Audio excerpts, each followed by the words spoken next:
नमस्कार फ्रेंड्स, नमस्कार from astrologer Naresh Khatri. बात करेंगे आज गुरु ग्रह के बारे में। गुरु ग्रह के बारे में बात करेंगे। इंग्लिश में हम गुरु महाराज को कहते हैं जुपिटर। ये जो ग्रह है वो सबसे बड़े ग्रह है, जिसके कारण उसको गुरु कहते हैं। गुरु यानी बड़ा। तो जो सबसे बड़े ग्रह हैं वो गुरु है। ज्ञान के कारक है, विद्या के कारक है, संतति के कारक है, सुखी दाम्पत्य जीवन के कारक हैं। और जीवन में तमाम जो घटनाएं हमारे घटती है, धार्मिक कार्य है, शुभ कार्य है, ये सब जो हैं वो गुरु की प्रबलता होने के कारण वो उसमें स्पीड आती है, झड़प से होता है। गुरु वीक होने से क्या होता है? गुरु वीक होने से अभ्यास में, सबसे पहले तो अभ्यास में विघ्न आता है, पढ़ाई में तकलीफ आती है, संतान के रिलेटेड प्रॉब्लम होते हैं, संतान होने में विलंब होता है, अदरवाइज संतान से ज़्यादा बनता नहीं है और भाग्योदय में रुकावट आती है। तो फ्रेंड्स, विस्तार से देखेंगे कुंडली के 12 भाव में गुरु महाराज कैसा फल देते हैं। गुरु महाराज की उच्च राशि कौन सी है, नीच राशि कौन सी है, कौन कौन से ग्रह के साथ गुरु महाराज का कॉम्बिनेशन है, वो कैसा फल देते हैं। विस्तार से देखेंगे गुरु ग्रह के बारे में। सबसे पहले देखेंगे गुरु ग्रह का वेदोक्त मंत्र जो हमारे शास्त्रों में दिया है। तो वेदोक्त मंत्र इस प्रकार है फ्रेंड्स।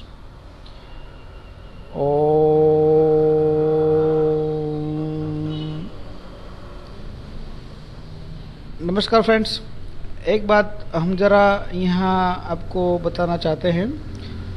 आपको जो कोई भी मंत्र करना है, जो कोई भी मंत्र आप कर रहे हैं, तो उसके आगे ओम लेना बहुत आवश्यक, बहुत ज़रूरी है। ओम आगे लेने से मंत्र का पावर बढ़ जाता है। ओम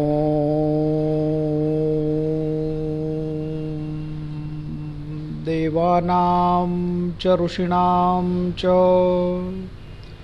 गुरुं कांचन सन्निभं बुद्धिभूतं त्रिलोकेशं तं नमामि बृहस्पतिं। ये गुरु ग्रह का जो है वो वेदोक्त मंत्र है। गुरु ग्रह जो है वो धनु और मीन, ये 2 राशि में स्वग्रही होते हैं। तो ये 2 राशि में गुरु महाराज शुभ फल देते हैं। गुरु महाराज कर्क राशि जो चंद्र की राशि है उसमें उच्च राशि में आते, उच्च के होते हैं। तो यहाँ पर कर्क में भी वो शुभ फल देते हैं, उच्च के गुरु होने के कारण। और गुरु महाराज जो है वो मकर राशि में, नीच राशि में होते हैं। तो जो ये शनि महाराज की राशि है मकर राशि में, उसमें गुरु मतलब खराब फल देते हैं। तो फ्रेंड्स, हमने ये देखा कि गुरु महाराज कौन कौन सी राशि में शुभ फल देते हैं, कौन कौन सी राशि में शुभ फल देते हैं। आइए अब विस्तार से देखते हैं कि कुंडली के 12 भावों में गुरु महाराज का फल क्या है। जन्म लग्न में प्रथम स्थान से हम बात करेंगे। तो प्रथम स्थान जो है वो देह का आरोग्य, लग्न का स्थान है, मन का स्थान है।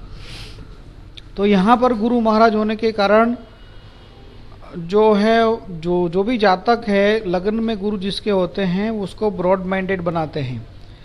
तो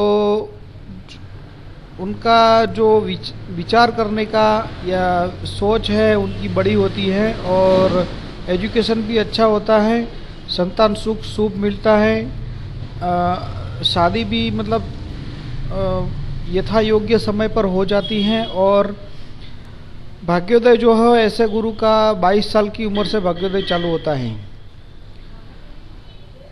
लगन में जो गुरु ग्रह के बारे में एक नेगेटिविटी भी है फ्रेंड्स, के गुरु ग्रह जिस स्थान में बैठते हैं उस स्थान के फल को नष्ट करते हैं।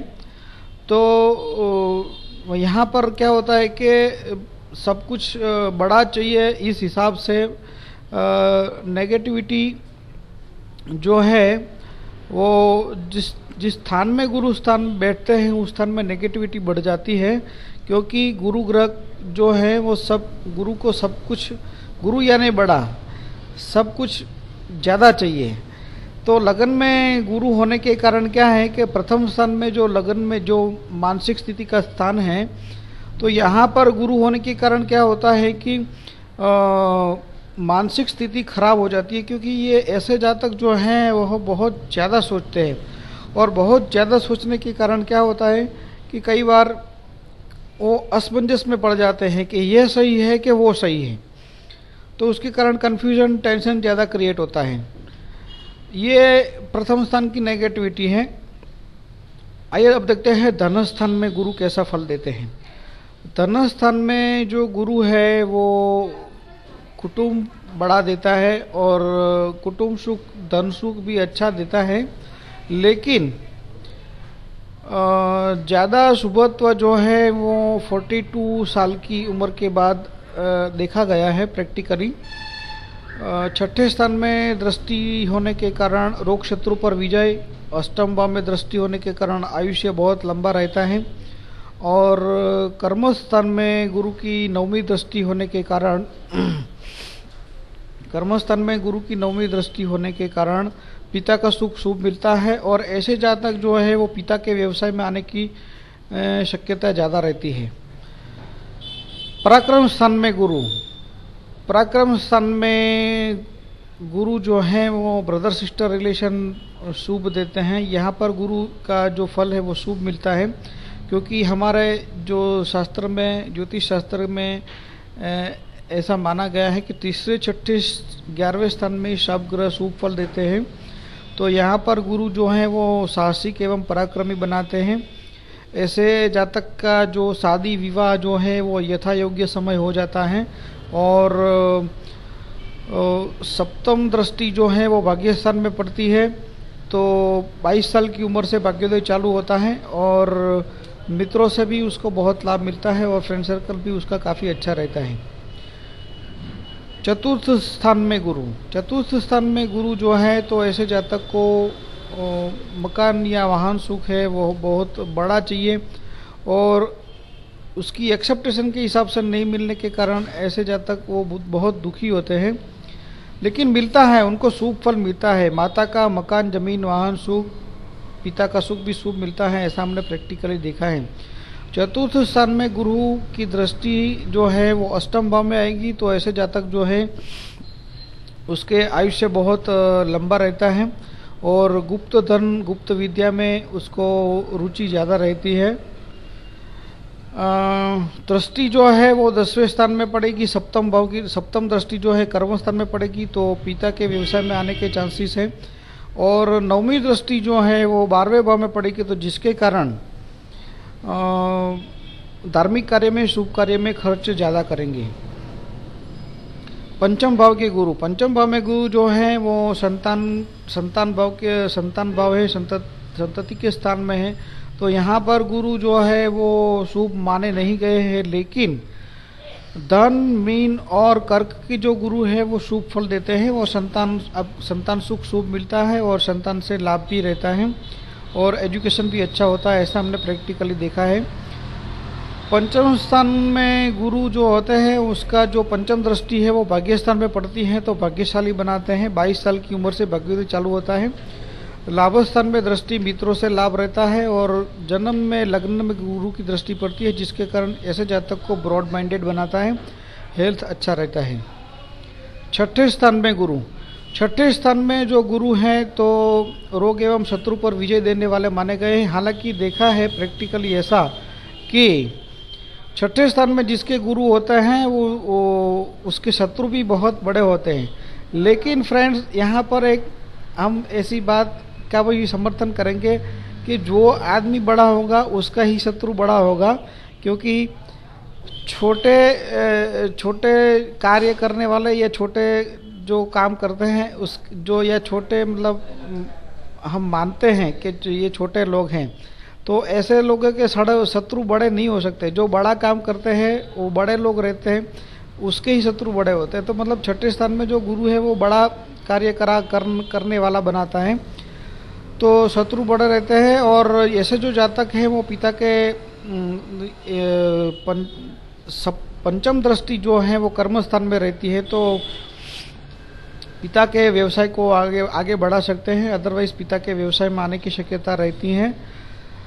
दृष्टि जो है वो 12वें भाव में पड़ती है, तो धार्मिक कार्य में, शुभ कार्य में खर्च करते हैं। और 9वीं दृष्टि जो है वो कुटुंब स्थान में पड़ेगी, तो कुटुंब सुख, धन सुख भी ऐसे जातक को शुभ मिलेगा।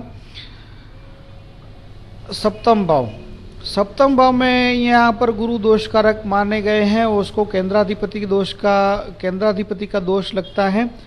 तो ऐसे जातक, खास करके जो महिला जातक है जिसका गुरु सप्तम भाव में है, तो ये यहाँ पर ये दोष कारक है। तो ऐसे जो महिला है वो ऐसा हमने देखा है कि वो प्रैक्टिकली अपने हस्बैंड से सेटिस्फाइड कोई ना कोई वजह से, फाइनेंशियली, फिजिकली, मेंटली, कोई भी प्रकार से अपने हस्बैंड से सेटिस्फाइड नहीं होती हैं, तो जिसके कारण वो दुखी रहती हैं।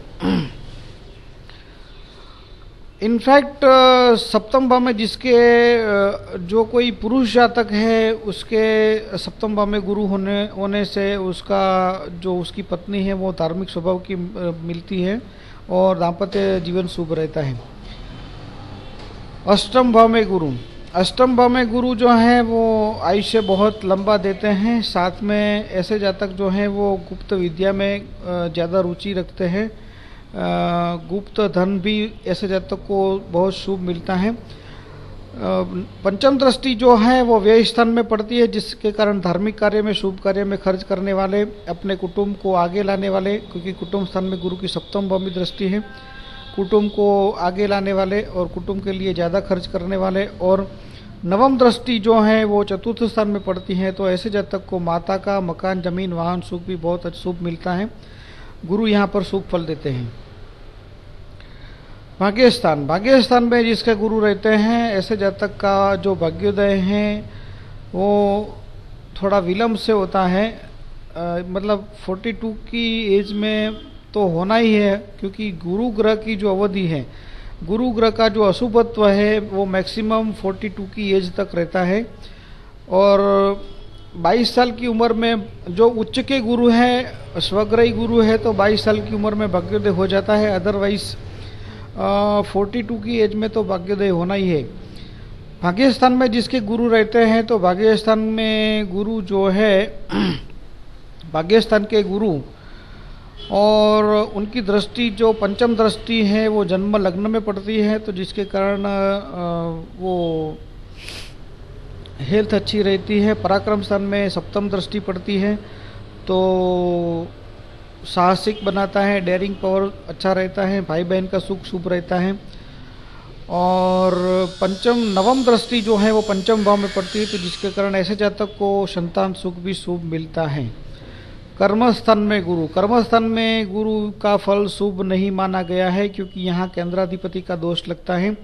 और कर्म स्थान में गुरु जो कोई भी जातक का गुरु है, तो ऐसे जातक टीचिंग प्रोफेशन में पाए गए हैं। अदरवाइज उनको ऐसे प्रोफेशन में ज़्यादा सक्सेस मिलेगी। कर्मकांड या अदरवाइज टीचिंग प्रोफेशन में प्रोफेसर है, कॉलेज के प्रोफेसर है, स्कूल में टीचर है, या कोई भी प्रकार का टीचिंग जो है एजुकेशन लाइन से रिलेटेड रहते हैं, तो उनको ये प्रोफेशन में ज़्यादा सक्सेस मिलती है।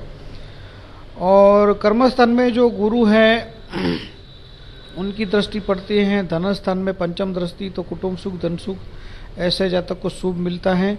सुख स्थान में सप्तम दृष्टि पड़ती है, तो माता का जमीन, मकान, वाहन सुख भी शुभ मिलता है। और नवम दृष्टि जो है वो छठे स्थान में पड़ती है, तो जिसके कारण रोग एवं शत्रु पर विजय मिलता है। कर्म स्थान में गुरु का शुभ फल नहीं है, ऐसे जातक को बिजनेस नहीं करना चाहिए, स्वतंत्र व्यवसाय ना करे। जॉब ही करें, अदरवाइज कोई भी प्रकार का कंसल्टेंसी करें, ऐसी हमारी सलाह है। लाभस्थान में गुरु जो हैं वो यहाँ पर बहुत शुभ फल माने गए हैं। मित्रों से अच्छा लाभ मिलता है, फ्रेंड सर्कल ज़्यादा रहता है। पराक्रम स्थान में पंचम दृष्टि होने के कारण भातृ सुख शुभ मिलता है। पंचम स्थान में दृष्टि होने के विद्या का संतान सुख, विद्या और एवं संतान सुख शुभ मिलता है। और सप्तम भाव में दृष्टि होने के कारण दाम्पत्य जीवन भी शुभ रहता है। 11वें स्थान में जो कोई भी जातक का गुरु है, ऐसे जातक को हमने प्रैक्टिकली देखा है कि लव मैरिज का चांसेस बढ़ जाता है। तो ऐसे गुरु जो है वो लव मैरिज का पॉसिबिलिटी बढ़ा देते हैं। 12वें भाव में गुरु जो हैं वो धार्मिक कार्य में, शुभ कार्य में खर्च ज़्यादा कराएंगे और उसकी दृष्टि जो है वो चतुर्थ भाव में आएगी, तो मकान जमीन वाहन सुख शुभ मिलेगा। सप्तम दृष्टि आएगी रोग एवं शत्रु पर, शत्रु विजय मिलेगा। और नवम दृष्टि आएगी अष्टम भाव में, जिसके कारण आयुष्य बलवान होगा और गुप्त धन, गुप्त विद्या का लाभ मिल सकता है। और धार्मिक कार्य में खर्च ज़्यादा रहता है। फ्रेंड्स, अब देखेंगे कि गुरु का अशुभत्व जो है तो उसके निवारण के लिए क्या करना है, क्या मंत्र है। गुरु ग्रह का जो अशुभत्व है उसके निवारण के लिए आप चना की दाल है या चना का लोट है, आप दान कर सकते हैं। पीले वस्त्र का दान कर सकते हैं। भगवान को पीले कलर के पुष्प चढ़ाइए। मंत्र जैसे हमने पहले आपको बताया है, वेदोक्त मंत्र है गुरु ग्रह का। ओम देवानां च ऋषीणां च गुरुं कांचम सन्निपं बुद्धिभूतं त्रिलोकेशं तम नमामि बृहस्पतिम। ये मंत्र की आप 11 माला करिए। ये माला जो आपसे करना पॉसिबल ना हो तो आप ये मंत्र करिए। ओम ह्रीं क्लीं गुरुवे नमः। इसकी आप 11 माला करिए। बड़ों का आदर करिए, बड़ों का सम्मान करिए, तो गुरु ग्रह प्रसन्न होते हैं। हनुमान जी, गणेश जी, मंगलदेव आपको हर कार्य में सहाय करे, ऐसी हमारी हार्दिक शुभकामनाएं हैं। नेक्स्ट वीडियो में देखेंगे एक और ग्रह के बारे में। नमस्कार फ्रेंड्स, नमस्कार फ्रॉम एस्ट्रोलॉजर नरेश खत्री।